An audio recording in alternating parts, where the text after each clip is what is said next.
Over the last couple of weeks, we've been diving into the 6 video profit levers, the 6 most important factors to be dialing in if you're committed to getting more clients and making more money from your content. And it was Camejo from the Biz Bros who actually outlined each of these 6 levers for us. And in today's episode, we have Luis back on answering important questions like, what's the most important factor in creating engaging content? Why is repurposing content so crucial for success? What's the key to monetizing your content effectively? How do you optimize your content when it's not converting? Should you actually start a podcast if you want to grow your business? We have a lot to cover in this episode. My name is Deidre Shen, CEO and co-founder of Capture, the fastest way to create content that gets you more clients. This is Win the Content Game.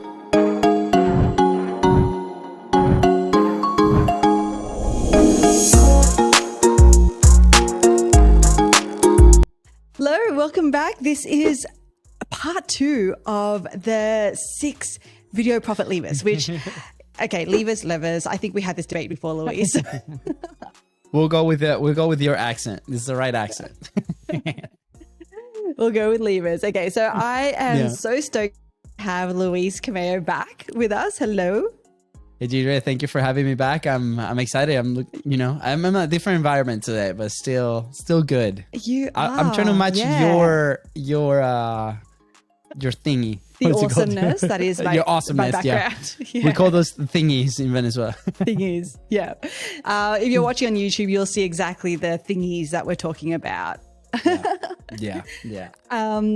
So I want to just dive straight into it because we left on a bit of a cliffhanger, I feel like, because we have 6 profit levers to talk through and we only really dove deep into 2.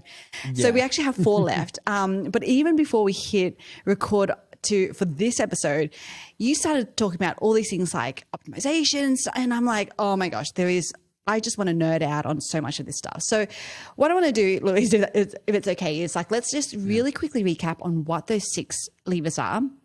And I really want to, I want your perspective on what you found your clients come to you for, and then what that journey through these 6 levers actually look like. And I think that'll give us a really, really good base then to take the conversation and be like, okay, what should the rest of us be doing? Yeah. No, that's a really good point, right? And we're big believers. I was about to say that before we started recording. I was like, no, we'll leave it there.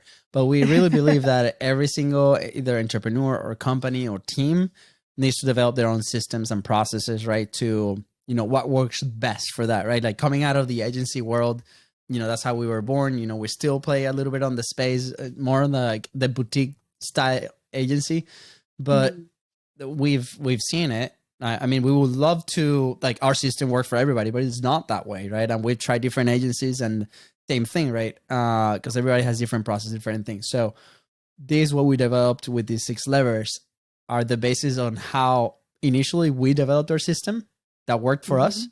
And then how our clients are able to evolve from maybe the production work that we can do into more flexible production and content, machine that they can control a little bit more or own the conversation if they're going to go hire somebody else. Right. So I just want to premise the conversation with that, and hopefully, we see it under those eyes as we move forward. So yeah, that's cool. I like that.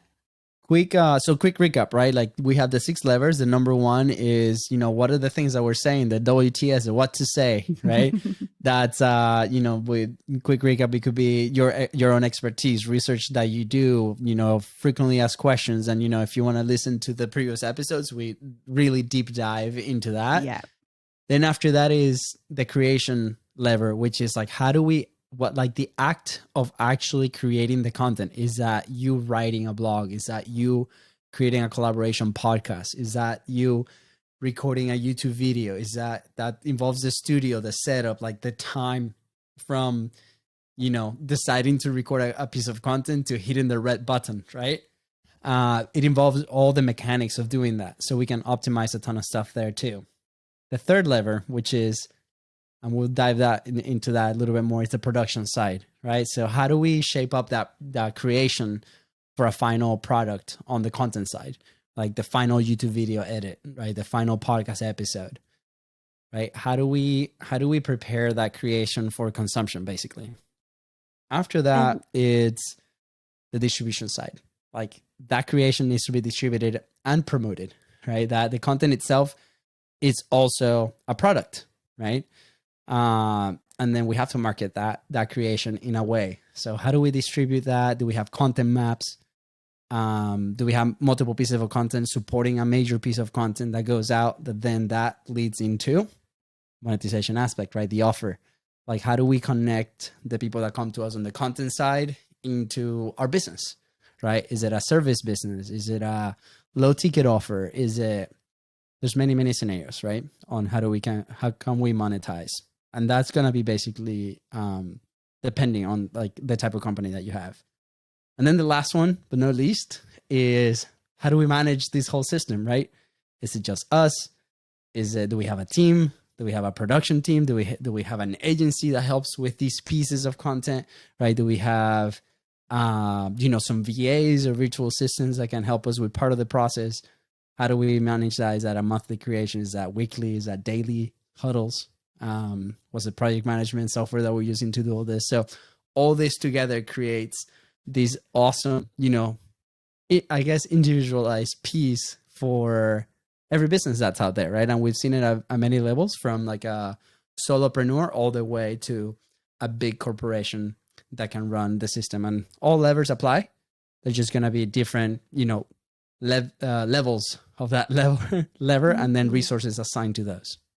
Yeah. Okay. So let's dive into that, because I really love what you said about the fact that this system is kind of like, regardless of where you are in your journey, what type of business you have, as long as you're creating content, this is, and you have a business, you're trying to monetize that content. Yeah. These are the levers that we have available to pull, but everyone is in a different situation, and everyone, I'm sure, finds themselves, cycling back and coming back to some of these, the previous levers, even though we're like, oh, we thought that we totally nailed down what it is that we have to say, or, but we're constantly cycling back. So I would love to get, and talk about it from the view, because you work with a lot of clients, like what do you find that they initially come to you for, and where they think they need the most help in this system? And then what actually happens? Where do they actually need help? Yeah, absolutely. That's a really good question. And we've lived it from outside in, people asking us to do something, and then we realize, oh, wow, like this uncovers a ton of stuff, and which is what we're about to go say now. And then also we're like, we've hired people to help us on our specific type of content. We're like, oh, wow, we enter through lever one, but then we haven't figured out the next steps or the next things. And so the way I visualize it, I don't know if you're a big racing car, or F1 fan, but I am. And I love playing like the racing simulators, right? So when you get in there, there's all these data that the game gives you, right? Where it's like, okay, tires, put it a little bit more soft for more traction, right? The engine, put it on this side so it gives you a little bit more speed, but you're going to sacrifice, drag, or all these things that you can play with, right? And that's how I visualize it, right? We can assign resources on our creation method, but then that's going to affect the production, and that's going to affect distribution, right? So what we found is like there's certain element of each one of these in every single company. So I'll give you a couple examples first, and then we can dive in. So the first one is ourselves. When we first started publishing, we didn't have the podcast. We were freelancing, me and my brother at the time. We tried for 2 years ish, a little bit more, on like mimic or model, like the Gary V model, the Peng Joon model. Like we bought all the books, and we're like, we're going to do the same thing. And for some reason we couldn't keep up with that. Right. And we couldn't understand, like, it's all there in the book, it's all there in the YouTube video. Like, why can we keep up? And we couldn't understand. We didn't have the levers at the time. This is something that, we over the years we developed, but we're starting to realize that our capacity was not what it needed to be, and our resources were not the same as those teams and where those systems were designed to do for those specific companies, right? So they were sharing something that was working for them, and then the consumer doesn't know how many video editors they have. They don't know how many script writers do they have.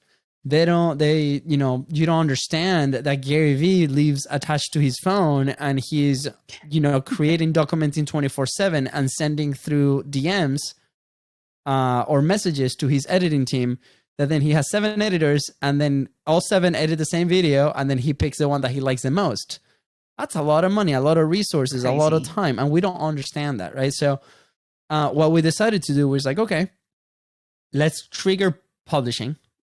We know that if we create content, something is going to happen. That was the belief, right? And we all know that. If you're here watching this or listening to this, you know that content leads to profit. That leads to revenue that your business needs.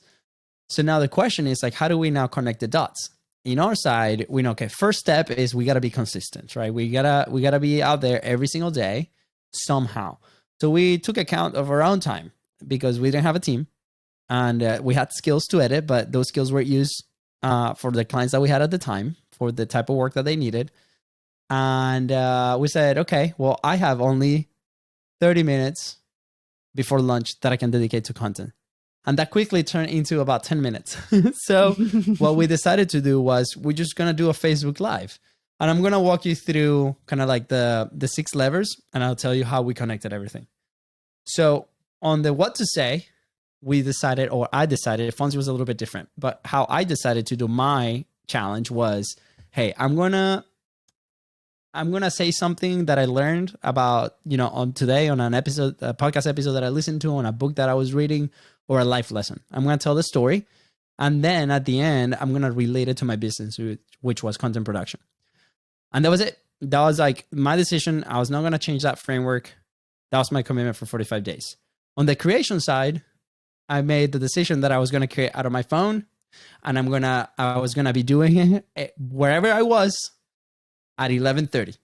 So I had an alarm on my phone. I said 45 live.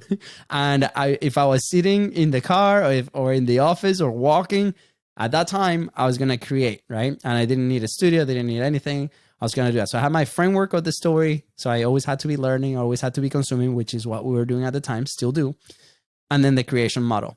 Once I said that, the creation was about, I was going to keep it under 5 minutes, like the story. Normally I aim to do that. And then the production, there's no production because we're doing Facebook Live. So as soon as you hit record, it's being produced and it's being distributed at the same time. What I added later was I would download that video from the Facebook Live and I will repost it on LinkedIn. That was the only thing that I did on distribution afterwards. And then after that, we have monetization and then we have management. So the monetization side, which is super crazy. I don't know if you see what I'm seeing, but Apple has like this feature that, yeah.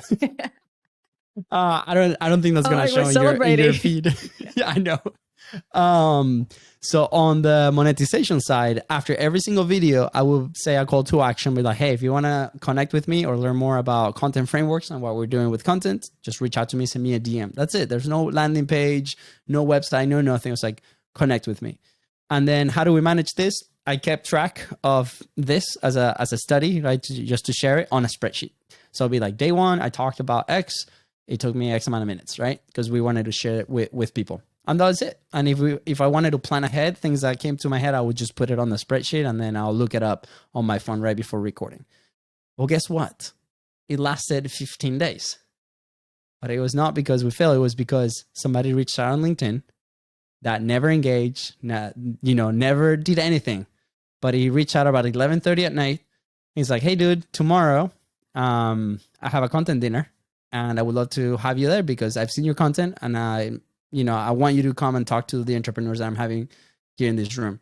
And that conversation turned out into, our first big client that we had. It turned out to be a 6-figure client and started the whole system that we now been selling for the last 4 years and evolved and so on. So that was a proof of consistency. Now with that company that hired us, it's a $200 million company. They have millions and millions of dollars in real estate. They had at the time 80 employees. And what they decided to do was their CMO was spending about 80 hours every single month trying to create content. He was walking around the office, interviewing their staff, interviewing people, and he was just wasting a ton of time that he could spend with his team members. So the system that we designed was based on that idea of the 45 Live, and that structure was, hey, what's your monetization process right now? And they had like a little community that they have a sales team that were calling them to get them into property rentals, right? And then they also had a second business on the back end, which is real estate investing themselves. So they were getting into big buildings and buying stuff in downtown and expanding and helping the city. So they needed to develop big relationships. So based off of that, the conclusion was like, great, let's develop a podcast. But also a podcast or a show at the time that will save the CMO, Craig, a good amount of time. So the pitch was, hey, we only need you for 4 hours. That's all we need you for. Right? So how does this break down? On the what to say, it was a collaborative show. So obviously they're experts in what they do and they just bring somebody. So it was an interview, right? That's it. There was no research apart from researching the guests at that point. They had a team. So the team was prepared with like a sheet for that. And off we went. Creation, the structure was once a month. We will book 6 hours or 7 hours, a full day of recording. We'll do a setup in the office and they'll invite 4 guests, whether that's an investor, a potential relationship, a customer, an employee, right? And they'll have those conversations. So the CMO only had to show up for 4 hours instead of trying to record for 80. And then from that, on the production side, we implemented what we now know as the M2M method, which is how we multi-purpose content, which is long form to short form. So we will, do the full podcast episode, the full YouTube show. They will stream that live on their Facebook group at the time, which now I think it reached over 4,000 members, I think, which is crazy and generated millions and millions of dollars for them, which is really exciting. And then based off of that conversation, the key moments, right, which what we did in the workshop with your community, then those were clips that they will publish organically on distribution, and then that they will run ads to retarget people to put in the group to consume more of the content and the behind the scenes and so on. And then, so that was the distribution. Monetization, people will go into the group based on the Facebook ads of this content. They will go into the group based on the organic reach of this content.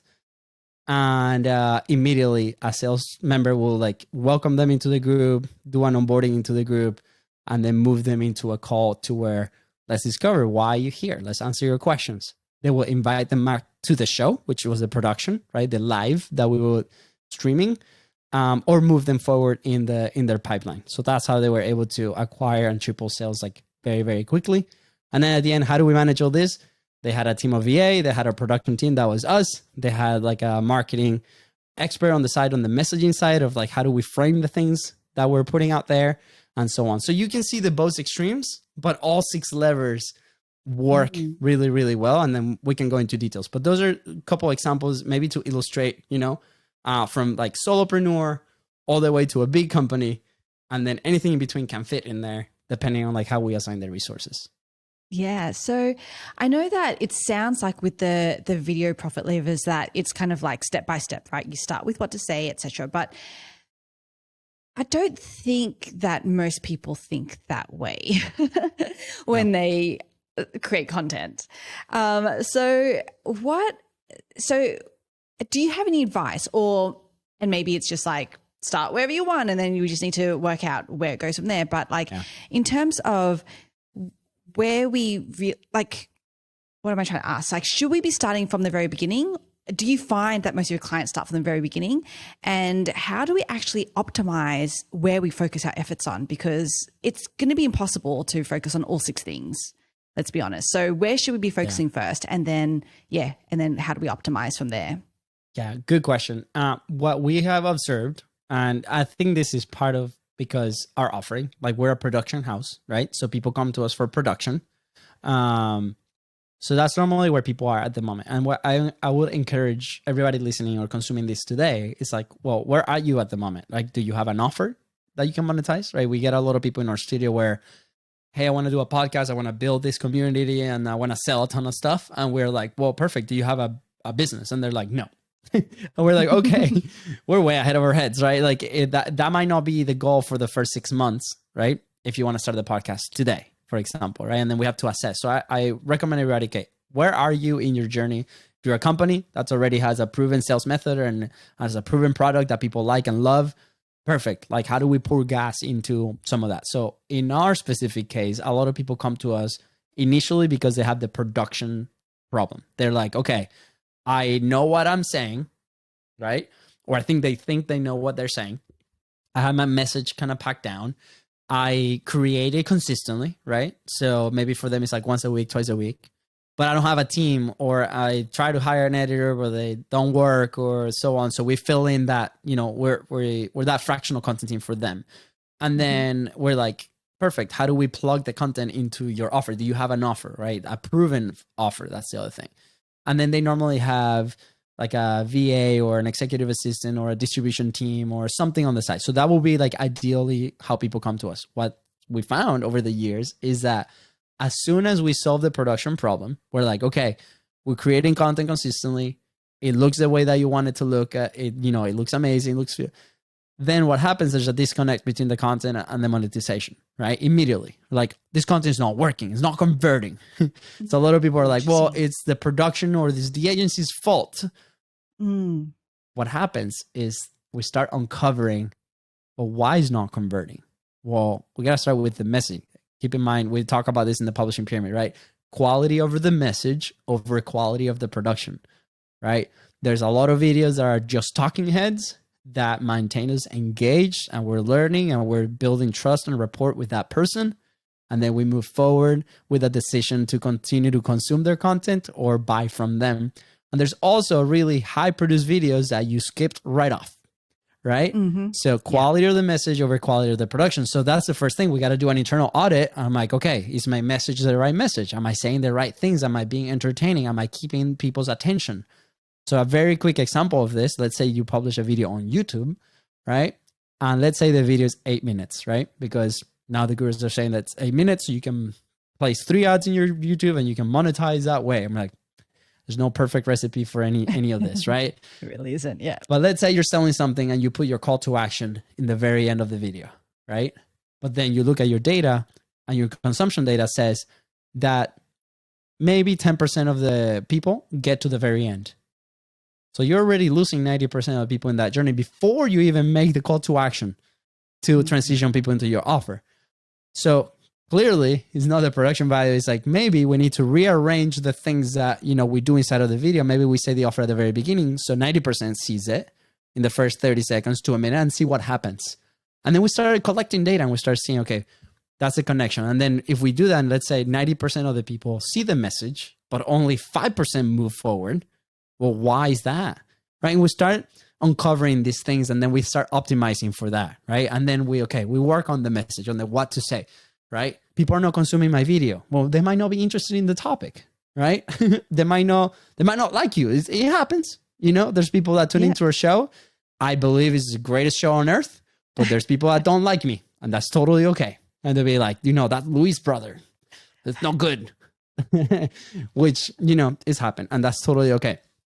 So what happens is like, okay, how can we then increase frequency and consistency so we can test this message at a faster rate? And that could be in an organic way. It can be with volume. And Alex Hormozy has a famous like clip where he talks about like, I just want to outwork everybody else because I can just get better out of like pure brute force, right? I'm going to brute force my way into success, right?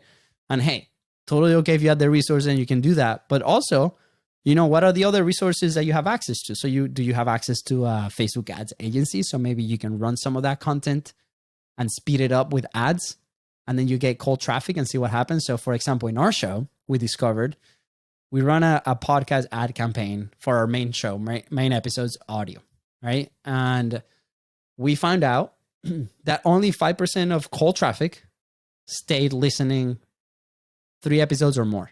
So we invested about $3,000 in that specific campaign, and we find that out. And we're like, okay, well, what are the things that we can improve here? So maybe the episodes that we picked were not relevant to run the campaign, right? Maybe the topic that we're doing there, we thought it was polarizing, but it didn't add value to the listener. So we started seeing this data behind as we're publishing. And then what happens if you increase your consistency and frequency, you can see that data more often and you can adjust. Right. So then again, it's all these 6 levers. It's not like, I start in the first one and then run the whole system. It's like we have to have them all present. Right. And based on your resources, start making those decisions. Right. Well, if I want to create more content more consistently, more frequently, maybe I don't drive to a studio once a month. Maybe I build a studio inside of my house where the distance from idea to recording is shorter. So then I just step in front of the camera, do this like awesome, super engaging video that I think, and then put it out and see what happens. Or maybe I make peace with, I'm just going to publish from my phone and promote the episodes out of my phone. What are the resources that we have? And you start playing with that based on what you also enjoy to create, right? That's the other thing. It's like a lot of people are like, I should do a podcast or I should do a YouTube channel. Turns out they hate to be in front of a camera, or they don't like to talk into a microphone. They like to write. Well, maybe that's not the vehicle. Maybe the vehicle is blogging, is collaborating through blogs. Yeah. So there's many elements that we have to be present and start figuring out, okay, what's our system? That's why podcasting for us works, is because we love it. We enjoy every single second that we are with that person having that conversation. We say it all the time. We create it for us. And then people have been tuning in because if we share that good energy, if we share that value, if we ask the right questions, and because we're excited about it, people are going to be excited about it. And that's proven to be true for us. So I encourage you to find out like what type of content excites you and then start testing these levers. And you know what? Because I'm going to be honest, even as you're talking about it, it's awesome and I love it and I'm like totally on board.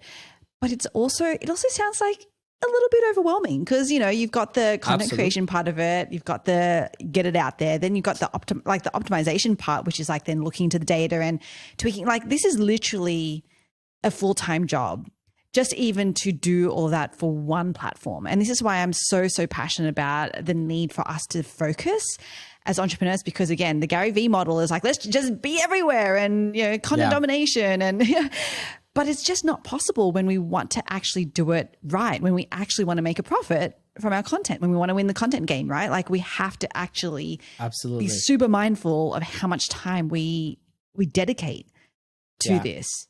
You're absolutely right. And again, I'm sharing a lot of examples, right? And I apologize if it's super overwhelming, which it can be, right? Again, we work with small teams and bigger teams, but this is what we encourage everybody to go and do. We have the publishing pyramid, which at the top is, you know, you have the resources. What are the resources that I have or that my company has? Let's account for them. You know, is it just you? Is it a team? And how much time? What's the capacity that they have, right? Let's say you have a full-time editor, right? Best case scenario is you, the creator, and then you have a full-time editor, which is normally the transition of YouTubers, right? It's like, normally it's like them creating, them editing, and then their first hire is the editor, right? Then after the capacity, what's the consistency that you want to achieve or do you want to model, right? And do I have the resources to model that? And if you do not have the resources, how do you get to those resources, right? It's not an excuse. It's just hey, how do we figure this out to get to that commitment? Or if it's not that commitment, what's then your commitment, right? And then at the bottom is your messaging, right? Like, who are you helping? What problems are you solving? So we have to be like really honest with ourselves and be like, okay, this is my pyramid. This is the resources I have. That's their capacity and so on, right? So that's what we did. That's how it was born out of the 45 Live. We saw, okay, resources. We don't have a team. It's just us. We only have 30 minutes a day. That's our resource, right? Then our capacity. Do I know how to edit? Like I was like super basic, but my capacity is like, I'm mentally charged because we were dealing with clients at the time. It was 7 different products that we were doing at the time. We're all over the place. So not a lot of capacity to think about these things, right? And then the messaging was, I want to help people publish. That was the messaging, right? And my commitment was, I'm going to do it once a day for 45 days straight. So that led me to that audit led to the 5-minute Facebook Live videos that we did. So it is possible. But then what happens is, if it starts to work, you're going to get resources, right? Because if you connect it to your business, you're going to sell something. You're going to sell a service. You're going to sell a product. And that's going to increase your resources. So that you then can readjust those resources and create a little bit of a bigger pyramid. Or you can open a second channel. Let's say I do the Facebook Lives, and now we want to be present on podcasting. Do the same thing. Do the same pyramid for your podcast. How much time do I have available? How many resources do I have? And plan that way. So if you start there, you're going to have a better idea on how we can do this. So we have an example with with this lady. She had we shared it in your presentation. She had a cannabis shop.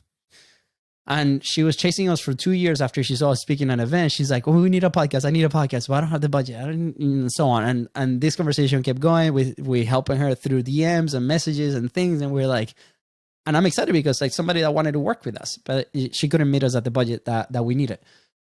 So one day I'm like, okay, let's do this. We're going to open a workshop. I'm going to teach you how to do it. And there's no excuse. It's like, that's one of the things that, gets me crazy. People creating excuses to put their message out there, right? So I'm like, let's do a workshop. I'll teach you how to do it and we'll go from there. Well, guess what? We discovered that she only had first 2 days where she could sit down and create. And then we also discovered that she didn't have any podcast equipment or she didn't know any technology and that she didn't know how to edit. And you could sit down and learn, but it's going to take you a ton of time and there's a ton of friction, right? Yeah. And the goal was to start publishing right away to generate some kind of stuff. So what resources do we have? So for her, she had a newsletter that had over 1,000 emails for a local business. Powerful. She loved to write. So she already was writing for a blog that she was doing. And she had the possibility to hire somebody part-time for her shop that was also a social media manager. So what happened was, okay, with those resources, we started to play and create this puzzle of content that worked for her. So for her, she would sit down and write a newsletter that she was going to publish every Friday to her email list with updates and things that she wanted to share with her audience. And then her social media manager was going to use her expertise to record TikTok and Instagram reels inside of the shop and educating people about the cannabis products that they were selling. Well, guess what? They finally achieved consistency and they started publishing. And to this day, it's been a year and a little bit more. I still get the newsletter. I was like, put me in that list. I want to see the content coming out. And she was able to sustain that. And she was able to hire a second person full time for her shop. And she was able to start developing relationship with their customers and selling a product that people like and educating people. And she's happier than ever without a podcast. Which, crazy enough, we're a podcast production company because we own a podcast studio, but that's totally okay. So that's how you take the resources and combine them with the levers to figure out, okay, where am I playing? How am I playing it? And start developing your content machine. Yeah, that is so powerful because I just want to make it really clear, anyone listening or watching to this, that we have these grand visions that we see these like big successful people and we're like, we want to be like them right now, right? Like we want to be that everywhere. And I think so many people are like, I want to be the Alex Hormozi or I want to be the Joe Rogan or whatever of, their industry. And I think we all have to just like know and acknowledge that it's a journey. I mean, even for us here at Capture, I mean, we have this, like we built software and even then, it took us so long to go to add platform after another. Like we started with podcasting, which was awesome. Then we were like, we're only going to focus on 2 social media platforms. That's it. Facebook and LinkedIn. That's all we have time for. Yeah. Dialed that in. And then it's like, now it's okay. We're going to start a Facebook group and actually start to build a community, create more content. And it's like dialing that in. Okay. Now we're actually going to focus on YouTube.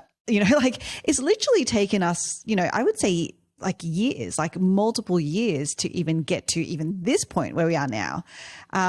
So I just want to make that, I want to be really transparent about that because I think so many people get so excited by the idea of being everywhere and, content domination and all these things. And the reality of it is that if you actually want to succeed, that is, you want to actually get clients from your content, it's just not possible. And you're actually not serving your audience in the best way possible for them to receive it, if you think about it that way.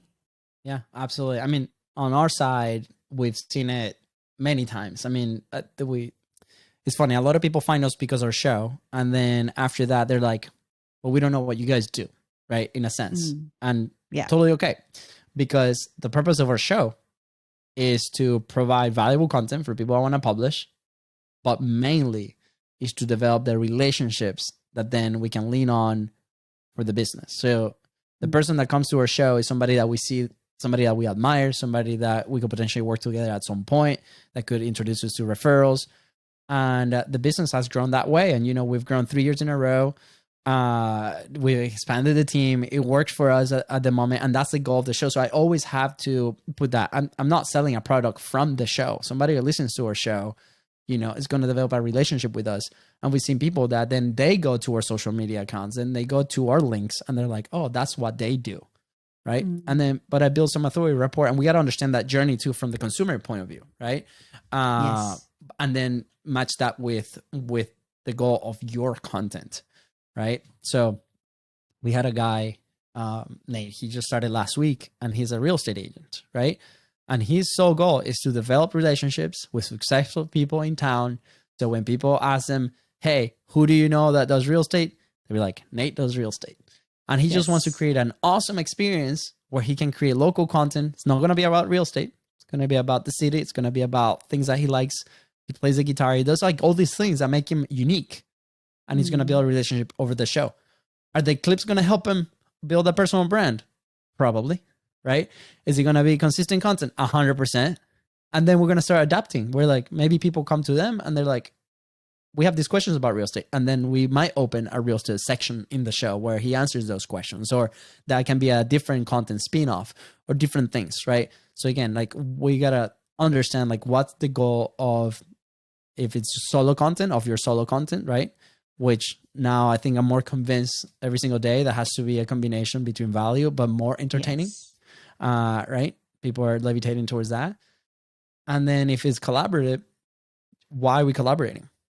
I vote for relationships, right? For sure. Hands down.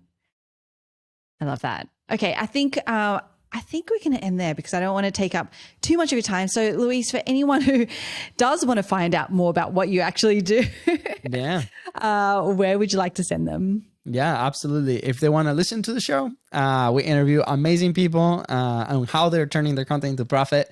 You can find the show everywhere on Content is Profit. You can also go to contentisprofit.com. You can find all the episodes there.